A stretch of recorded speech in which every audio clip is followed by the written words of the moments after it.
ఇక్కడ బీఆర్ఎస్ని మొన్ననే ఓడగొట్టిండ్రు, అంటే మామూలుగా ఓడగొట్టారు, చిత్తు ఓడగొట్టారు. ఎన్ని డబ్బులు ఖర్చు పెట్టినప్పటికీ, అధికారం తన చేతిలో ఉన్నప్పటికీ, నాకెవరు అడ్డు అని చెప్పి ప్రగల్భాలు పలికినప్పటికి కూడా సైలెంట్గా ఎట్లా ఓడగొట్టినో మీరు చూశారు. మొన్ననే ఓడగొట్టినటువంటి ప్రజలు ఇప్పుడిప్పుడే బీఆర్ఎస్ పార్టీ పట్ల పాజిటివ్గా లేరు. అదేవిధంగా 20 నెలలు దాటిపోయింది కాంగ్రెస్ పార్టీ. రేవంత్ రెడ్డి గారు అనేక హామీలు ఇచ్చింది. అసలు కొన్ని అయితే ఎంత బాధ కలిగించే అంశాలంటే, కనీసం రిటైర్డ్ అయినటువంటి ఉద్యోగులకు వాళ్ళ బెనిఫిట్స్ ఇవ్వలేకపోతున్నారు. ఈ అవుట్సోర్సింగ్ ఉద్యోగులు ఉంటారు, మెడికల్ డిపార్ట్మెంట్లో, ఎడ్యుకేషన్ డిపార్ట్మెంట్లో, ఈ పంచాయతీ డిపార్ట్మెంట్లో అవుట్సోర్సింగ్ ఎంప్లాయీస్ ఉంటారు, లక్షల సంఖ్యలో ఉంటారు. ప్రభుత్వపరమైన ఉద్యోగులు ఎంత సంఖ్యలో ఉంటారో అవుట్సోర్సింగ్ ఉద్యోగులు కూడా అంతనే ఉంటారు. ఇవాళ గెస్ట్ లెక్చరర్స్కి కానీ, లేకపోతే అవుట్సోర్సింగ్ టీచర్లకు కానీ జీతాలు లేవు. ఇవాళ ఎట్ల బత్తరు చెప్పండి, 9 నెలలు అవుతుంది. అంటే నువ్వు గంగల పోని, నువ్వు అప్పులు కట్టవో అంత పక్క పెట్టి, కానీ కనీసం మనిషికి ఇక 12,000 రూపాయలు, 15,000 రూపాయలు, 20,000 రూపాయలు ఏ నెలకైతే అవుట్సోర్సింగ్ ఉద్యోగులకి, కాంట్రాక్ట్ ఉద్యోగులకు జీతాలు ఇస్తున్నాం, అవి కూడా ఇవ్వలేకపోతున్నాం. ఇలా పేద పిల్లలు చదువుకునేటువంటి కాలేజీలలో ఫీ రియంబర్స్మెంట్ ఆయన 2 సంవత్సరాలు ఎగబెట్టిపోయిండు ఇవ్వకుండా. ఈయన 2 సంవత్సరాలు అవుతుంది. ఇప్పుడు 4 సంవత్సరాల ఫీ రియంబర్స్మెంట్ లేదు. ఇవాళ పేరెంట్స్ అంతా కూడా అల్లాడుతున్నారు. ఫీ రియంబర్స్మెంట్ కూడా మాట్లాడారు. ఇప్పుడే స్టేట్మెంట్ వచ్చింది ప్రభుత్వం నుంచి. సాయంత్రం రేవంత్ రెడ్డి వాళ్ళకి వార్నింగ్ ఇచ్చారు.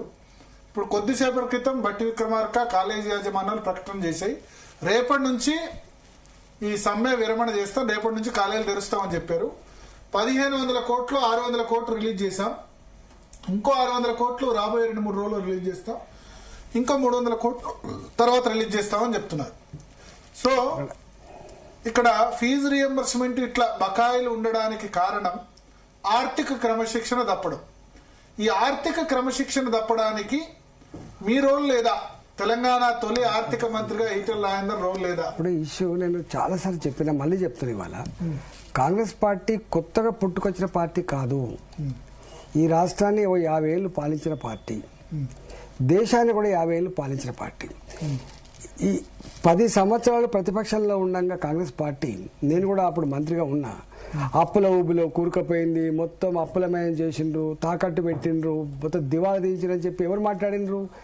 ఇవాళ ఏ ఆర్థిక మంత్రి అవుతున్నాడో బట్టి విక్రమార్క, ఆయన మాట్లాడి.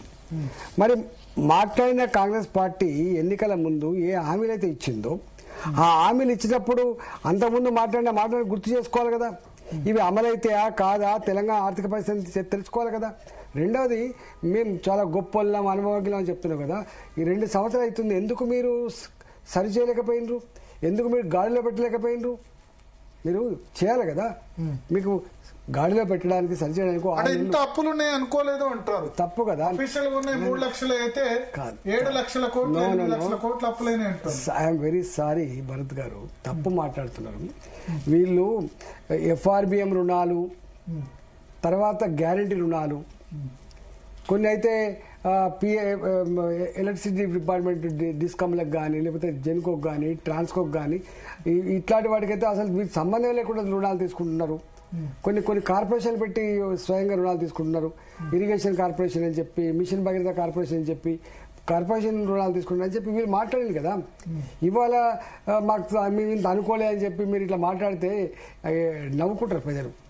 ఈటెల గారు, 10 ఏళ్లుగా కేంద్రంలో మోడీ ప్రభుత్వం ఉన్నా తెలంగాణకు ఎలాంటి మేలు జరగలేదని సీఎం రేవంత్ రెడ్డి అంటున్నారు. మరి దీనిపై అసలు ఏం మాట్లాడతారండి అంటే, జనరల్గానే మాట్లాడితే పద్ధతితో మాట్లాడాలి, అనుభవంతో మాట్లాడాలి. ప్రజలకు వట్టిగా ఎన్నికలు రాగానే ఏది పడితే అదే మాట్లాడడం అనేది అది sad part of the democracy. ఇది మంచిది కాదు. నేను ఆర్థిక మంత్రిగా పనిచేసిన, నేను చూసినది, నేను కూడా గట్టినే అనుకునేది. కేంద్రం దగ్గరికి ఎప్పుడైనా మార్చి మంత్రులు, ఇతర డిపార్ట్మెంట్లు, ఇతర రాష్ట్రాలు వాడుకోలేని డబ్బు ఏమైనా మాకు వస్తుందని చెప్పి మేము కూడా పోయేది. అంత ఈజీ కాదు. కేంద్రానికి స్పెసిఫిక్ పద్ధతులు ఉంటాయి.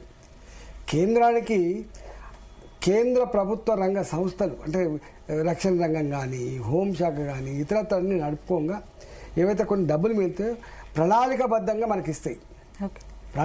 ఇప్పుడు 15th ఫైనాన్స్ కమిషన్ అవి తప్పకుండా రావాల్సిందే. కేంద్ర ప్రభుత్వం ఒకసారి ఒప్పుకున్న తర్వాత ఇవ్వకుండా ప్రసక్తి ఉండదు. సెంట్రల్లీ స్పాన్సర్ స్కీమ్స్ ఉంటాయి, రెగ్యులర్గా వస్తూనే ఉన్నాయి. ఇవాళ ఎట్లా కాదంటారో చెప్పమని చెప్పండి. ఇలా వాళ్ళే అప్పుడప్పుడు మాకు కొంచెం మా రాష్ట్రాన్ని ఆదుకోవాలి, మాకు డబ్బులు ఇవ్వాలి.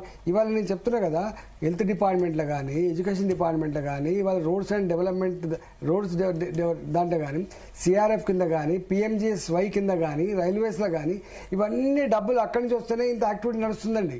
ఇవాళ ఈ ప్రభుత్వం వచ్చిన తర్వాత కొత్తగా జీవోలు ఇచ్చి వేల కోట్ల రూపాయలు పనిచేసింది ఏం లేదు. ఆ యాక్టివిటీ నడుస్తుంది కాబట్టి ఇంత కనబడతా. ఆర్థిక క్రమశిక్షణ ఇంజనీరింగ్ కాలేజ్